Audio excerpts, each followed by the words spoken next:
back for part 2 of our HasLab Omega Prime journey with Ultra Magnus. And yes, it's easier for me to call this one by the name Ultra Magnus as opposed to God Magnus, because my version of Ultra Magnus from the vintage one always shouts in English. I know that's so silly, but anyway, this is the main reason I actually went in for this set, is for the Ultra Magnus. So the vintage Ultra Magnus is actually one of my most important toys in my collection. It's not one of my favorite toys. I guess it kind of is, but it's one of the most important. And we'll talk about that a little bit later. So just some up front, we are only going to talk about Ultra Magnus in this video. We're not going to talk about Blue Bolts, his weapon. We're going to do Blue Bolts in a separate video because he does so much more now, and he integrates in way more ways than the vintage toy did. So he's going to get his own video, which works because that's kind of how it's packaged. You know, the Optimus Prime is in its own box, he's in his own box, Blue Bolts is in his own box, and the accessories are in their own boxes as well. But we'll do the accessories with Blue Bolts just to sort of pad that one out. And then we'll do Omega Prime in his own video as well, because I really don't feel like doing another hour-long waffling over a toy. So here is our Ultra Magnus, and let's get a good look at him. So we get a good look at the details here. Very nice sculpted detail. Beautiful, beautiful, beautiful chrome. Nice chrome Autobot logo there. We got some, I can't tell if that's clear blue plastic. I think that's paint. Then you got clear blue plastic here. And again, I think that's paint. It might be a clear blue plastic overlay, but I'm pretty sure that's paint. That's how good the paint is on this. But I mean, it does sort of stand out because, you know, you got the dark blue where you can see all the way through, and then the not dark blue there. If that's something that bugs you, I'm pretty sure Toy Hacks or Upper Labels are going to put out a sticker set for this guy that, you know, fills that in for you. Again, here's the back. Very nice sculpted detail underneath. And right away, if you have the vintage toy, if you look underneath here, you're going to see that this is very different. There's the robot chest. There's the fake robot chest. That's the crotch flap. So parts of Ultra Magnus still work the same way as the vintage toy does, but parts of him are completely new. He is completely re-engineered. So unlike Optimus Prime, he is very different to transform all the way around. And one of the big losses from that is you don't get to separate the cab out to be its own truck if you wanted to do that for whatever reason. Also, nice, interesting little bit right here is these are now skids. You know, he had these little flaps that came down here on the vintage toy, and we'll look at that in comparison. But now he's got like little landing skids here. And now they did say, you know, hint at some interesting possible fan modes for these guys, and I haven't seen anything on that yet, but that might relate to that. Just like the Optimus, he's got nice, solid, pinned-on wheels. He doesn't roll quite as good as the Optimus does. Like, he wants to... you can kind of see how he's sort of turning, and that's not me. I'm just going back and forth here. But again, very, very, very nice looking. Now for some comparisons. Here he is with his companion piece, the Optimus Prime. You can see how these two scale up with each other. Let's say we go touching the back here of my cardboard crap back there. They come about the same length. Looks like Optimus is just a little wider in some places. Maybe that's a trick of the camera. Kind of looks like it, but anyway. You see how those two look together.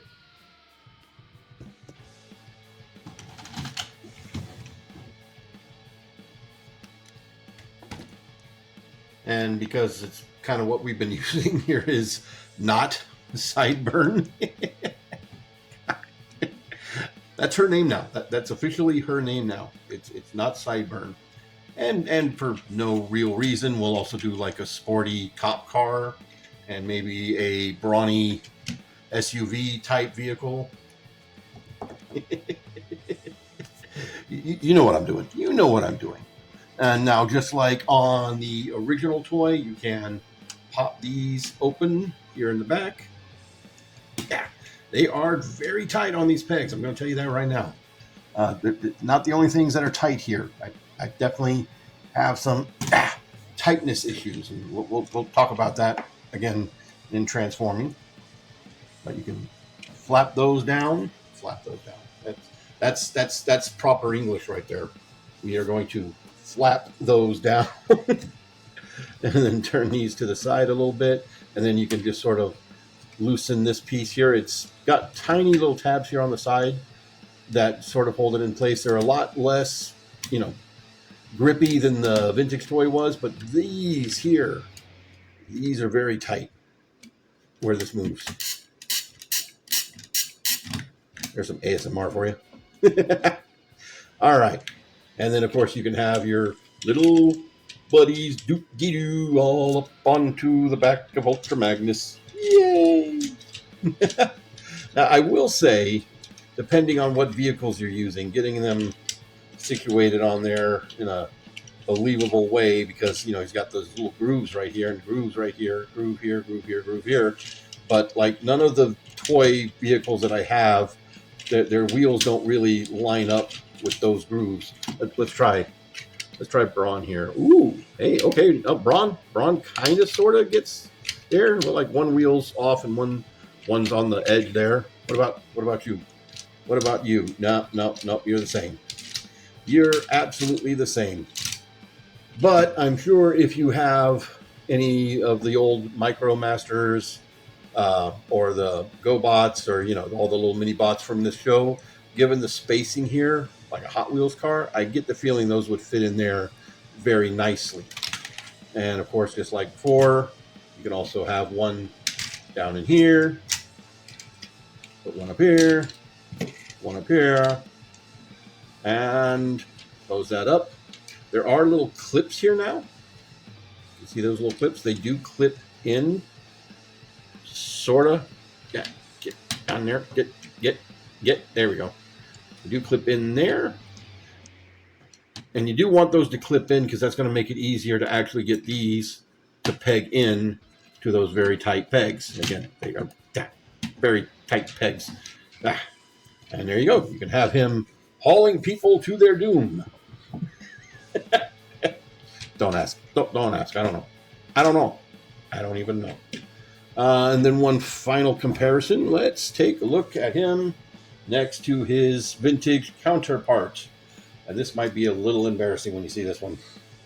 Oh, time has not been kind to my vintage Magnus here. He does still work though.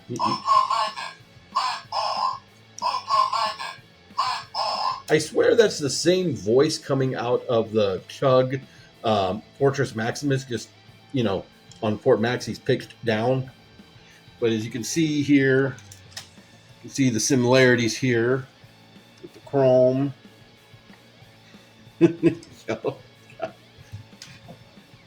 And you can see a lot of the big sculpted details that are different here. Like this is completely different than this. You got more tech paneling here, a little gap right here. Again, I talked about the skids. You got a lot more detail here to these pieces on the side for the cage. Top also still has the same grooves. And as you can see, he is a little bit wider all the way around, including the little top pieces here. So just so you know, this guy did not used to look like this. Yeah, obviously, age does things. But this guy had to go into storage for a little while. And so he went into a cardboard box. And when he went into that cardboard box, I mean, he wasn't like bright white, but he was about that color white right there. And then when he came out of the cardboard box, that's what he looked like. So for people who think this is sunlight, that ain't sunlight. I've seen people in toy manufacturing say that it's just air. Exposure to air causes, I think they said, bromide that's in the plastic to sort of seep out. And that's a shame. That's a real shame. In fact, parts of him got worse when I put him in a closed-off bookcase that had a cardboard backing, and the parts of him that were close to the cardboard backing discolored in weird ways. You see how like this one tab here is discolored, and he's not the only one who did that. My my G1 vintage blaster and my my vintage Jetfire also yellowed where they were close to that little cardboard backer, which that is, wow, that's crazy. So I am hoping to restore this at some point, and when I do, he is getting a full coat of glazier. Try to keep this from happening quite as quickly. Another thing I wanted to point out, because he does still have some of the blue paint on his chrome, but as you can see, the blue paint is flecking off, much like it did on my Optimus Prime when you saw that review. But what they've done here for this is really kind of clever. So your silver chrome here on these pieces are actually inlays into a separate blue chrome piece. And then it's actually reversed on this side. The blue chrome on this is an overlay on the silver chrome. But all the actual structural parts of this are not chrome, and those are separate pieces. So that really should help keep it from flaking quite so badly, theoretically. But I do think it's pretty clever design. All right. So without further ado, let's get this guy transformed, shall we? Let's. So to start off, things are very similar to the vintage Ultra Magnus. You're going to want to come up here, pop these panels off on the side here, and then you're going to come over here, pop this panel off on the side, and you want to make sure these are disconnected, and then undo these, boom, and now you can untab down. Oh, I left her in here. I like you better than Hasbro does. I promise. We'll just take her out of here while we're transforming. But you're going to come over here now, and you see these wheels are on little side panels. And they're going to untab from below here. And then there's also tiny little tabs that are pegged into his feet right here. See a little tab right there? And then just unclip that in the back. Yoink her out of there. And now you've got the front part of the cab. And this is where it's really different. So if you know on the original toy, the whole arm makes the back part of the cab here, with the hand sort of sticking off of it. In fact, let me show that real quick.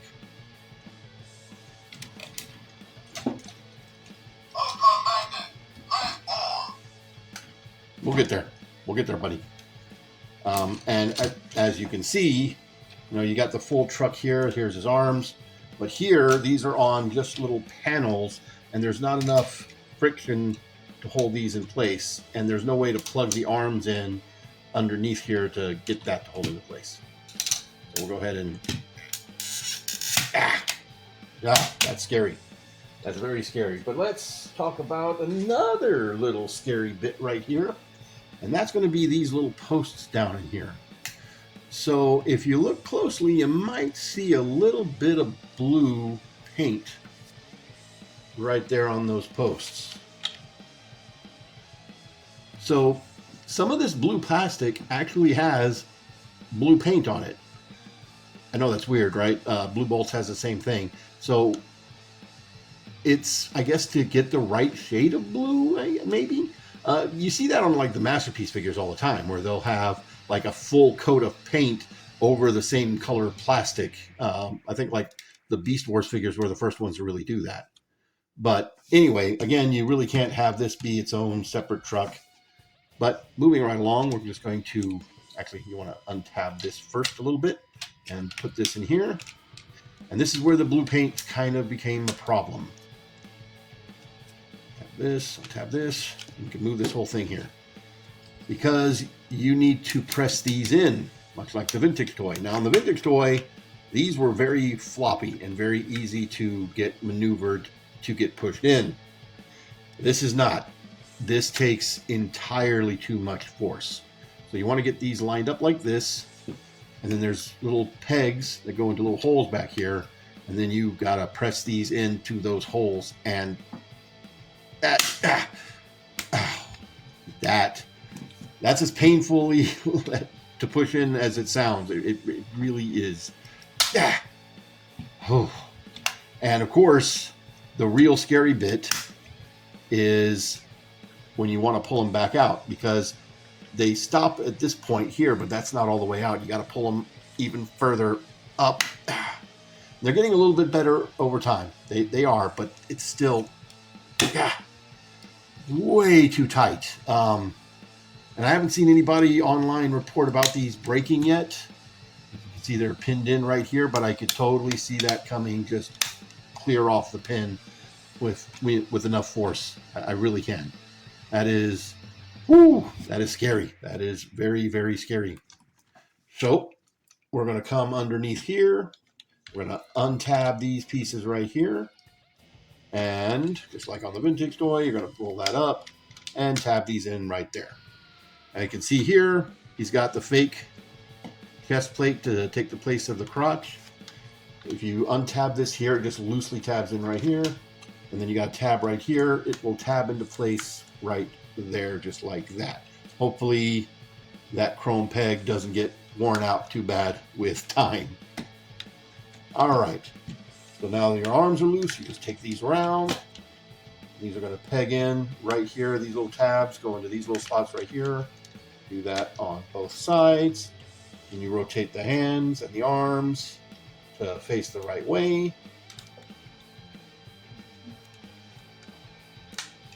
And then here on the backpack, what you're going to do is flip this around.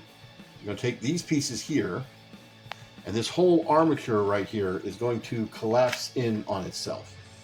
And then you want this to line up. There's a little slot right there. It's going to line up into that little plastic tab sticking out right there. See that? And you do that on both sides. And once you got it fully collapsed in, it should, it says, snap into place there. And then fold this around to snap into place right there. And then these two tab slots here, we're going to tab in right there. And we'll come back to the head in just a moment. Let's deal with the legs. So you split the legs down the middle. You're going to take this piece right here, sort of pull it out just a little bit to loosen it up. Oh, actually, you want to untab this first. That's actually locking the foot in. Go ahead and just flip this all the way around, because for robot mode, you want this forward. Now you can slide this out ever so slightly and then fold it up and push it back in, just like that. Then you're going to come down here and make sure this is untabbed if you didn't already untab it. Flip this around, fold this all the way around. This is very similar to the vintage toy. That's going to tab in right down there. This folds up, tabs in kind of loosely, like it's not a very solid tab here. This post is going into this hole here, but it's like, it's not super loose, but it's not super tight on mine. The other side's a little bit better, but this side's definitely a little bit loose, so that might be something I need to tighten up. Fold this down, and then come down here, and you've got this piece sticking out right here. I'm gonna untab this. Got two little slots right here, a little tab post right here, and then straighten it up this way. And then you're going to do the same thing with the other leg. All right, and now they have a little clip right here, clip connection point. You just clip these together. And it is a very tight clip. However, that's the only point that these are clipped together. So you want to kind of be careful how you're handling it from here.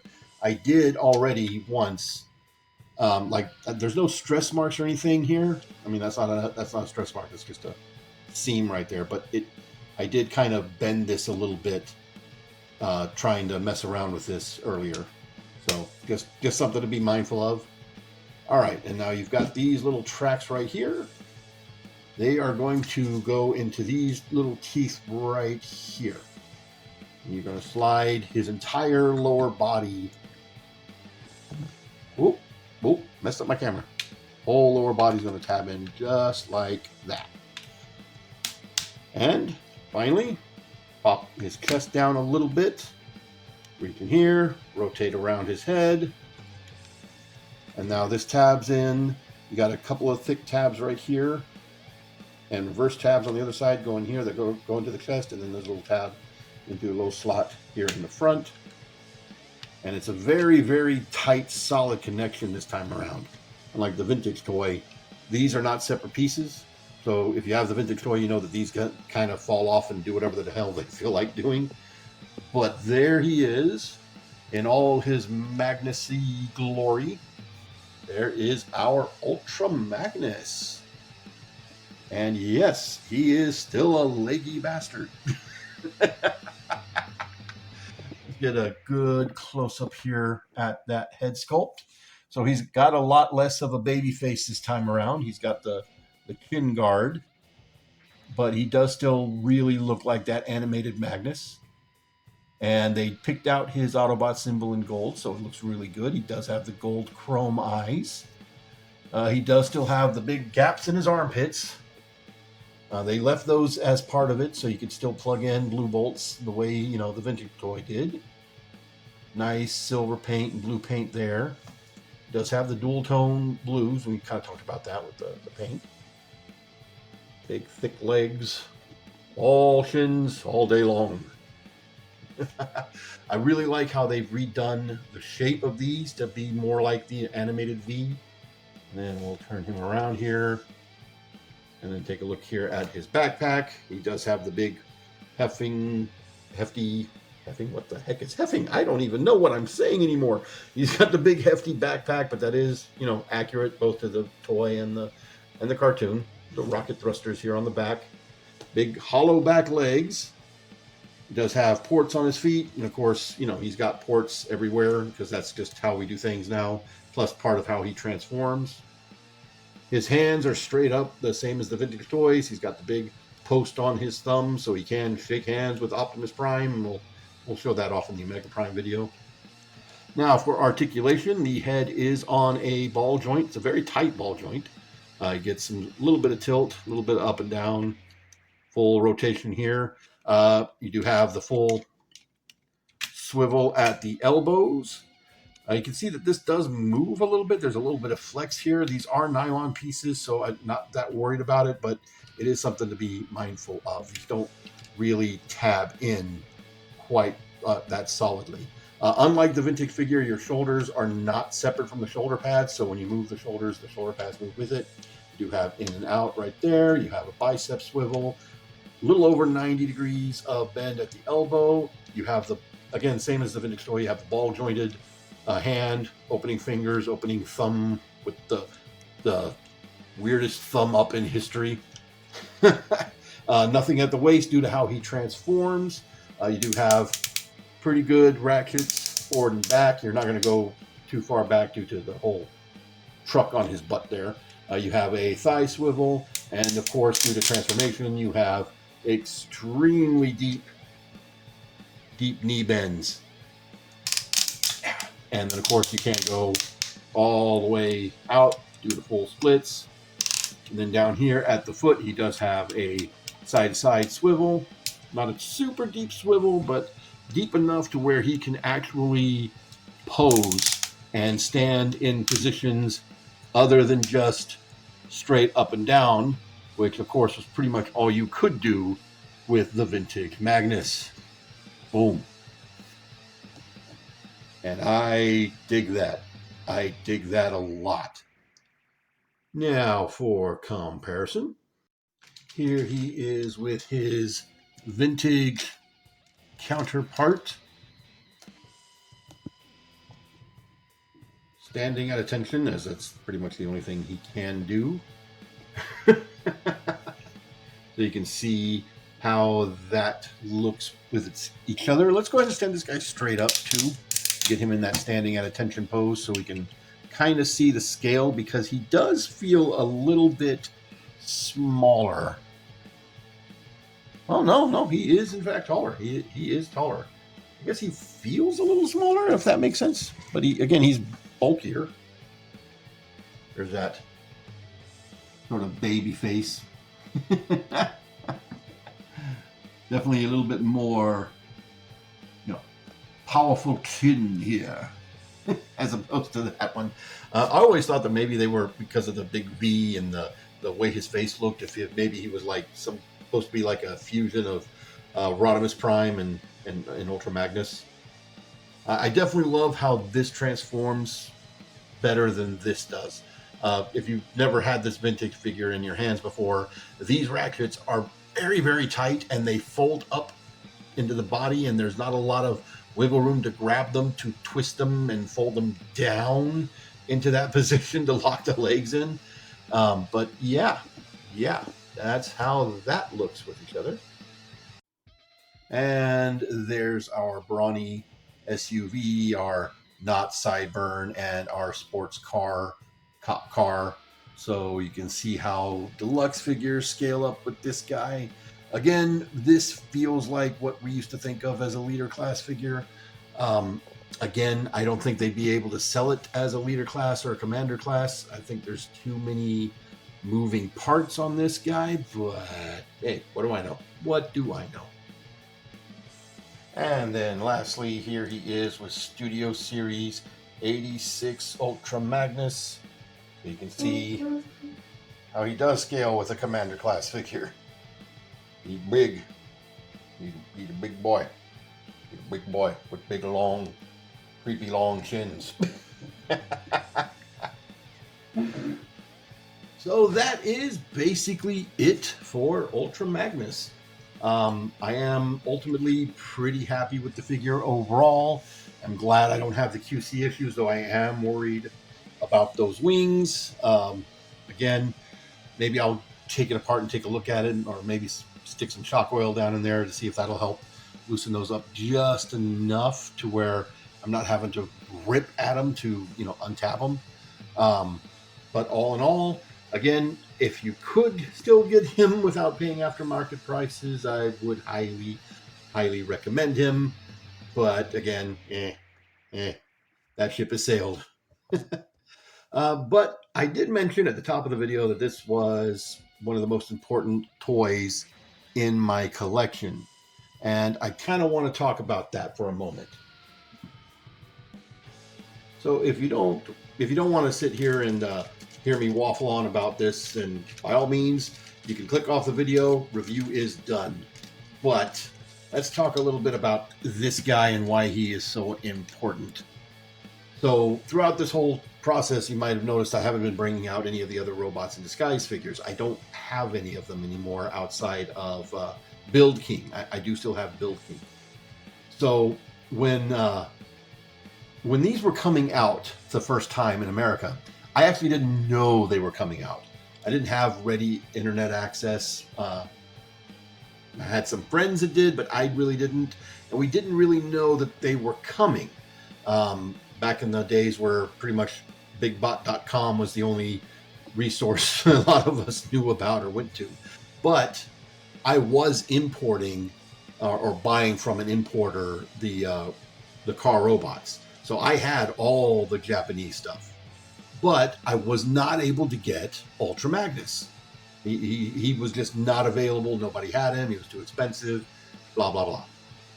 So one day I go into Toys R Us and I'm thinking about this Ultra Magnus. I really am. And I'm thinking, man, I wish I could get that Ultra Magnus. He's the only thing I need. Or God Magnus at that point.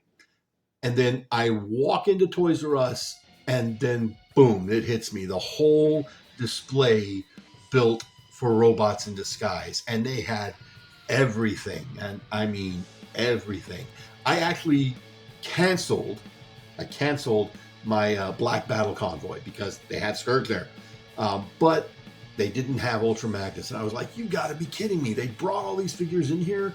They took out the clear plastic. They put Autobot symbols and Decepticon symbols on everything. but they didn't have Ultra Magnus, man. And so I turn around, and sure enough, there's this little kid holding the Ultra Magnus. And I'm like, and I'm thinking to myself, this kid can't have the money to buy that. So I'll just hang around and wait. He's going to put it down. He doesn't put it down. Obviously, he doesn't put it down. So, yeah, here I am, grown man, stalking a little kid. I know, that's terrible. It sounds terrible, but it turns out to be a good story. So I was desperate enough, and it was still a discount enough, that I said to this kid, hey, kid, I tell you what, I will give you $10 if you don't buy that, and let me buy it. And that was this figure right here, this very Ultra Magnus. And so he goes and he asks his dad, and he's, Dad, do I want to do this? And his dad's like, of course you want to do that. It's $10 now. Give it to him. So his dad is a guy you might know if you watch a few toy YouTube videos as Toy Tony Texas. Now, they gave me the Transformer, and I got to know him a little bit. And, we started sort of chatting here and there from time to time. And then eventually, they started inviting me on some of their wacky adventures to go hunt toys. And I kind of became part of the extended family with them for a while. I'm still kind of one of Tony's sidekicks. We're not as, in touch as we used to be because we've both got jobs that consume us. But, this became the most important toy for me because it gave me a second family. And I do say that they are second family because the reason this guy went to storage and got yellow, and the reason I don't have any of the other car robots, is because way back when shit got real. Last time we had a big economy issue, I lost everything. I lost everything. I was legit homeless. Thankfully, I had a huge toy collection that I put into storage and was selling off pieces of to pay for room and board and, keep myself afloat. But I had said right from the get-go, this was going to be one of the last things that I got rid of because this represented making that new connection to those people, to somebody I consider to be one of my best friends and his child that I still see as kind of like my nephew, who's gone on to be pretty successful in his own right, and his daughter also, and his wife. Again, they're like family, and that's kind of why I do want to try to see if I can restore this guy, because I hate seeing that he's in this condition, just because of how important he is. And that's also why when they announced this, I was like, I have to get this. For no other reason than for how important this set is to me and into my life. So I just wanted to sort of share that with you all. Thanks for listening to me waffle on and on and on about stuff probably nobody really cares about, but it's a big deal to me. So anyway, so the moral of the story is, hey, sometimes be a creepy stalker. No, don't do that. Don't do that. Don't you do that. Don't put that on me if you do that, because that's bad. Anyway, that's all I got to say about that. Y'all have a good one.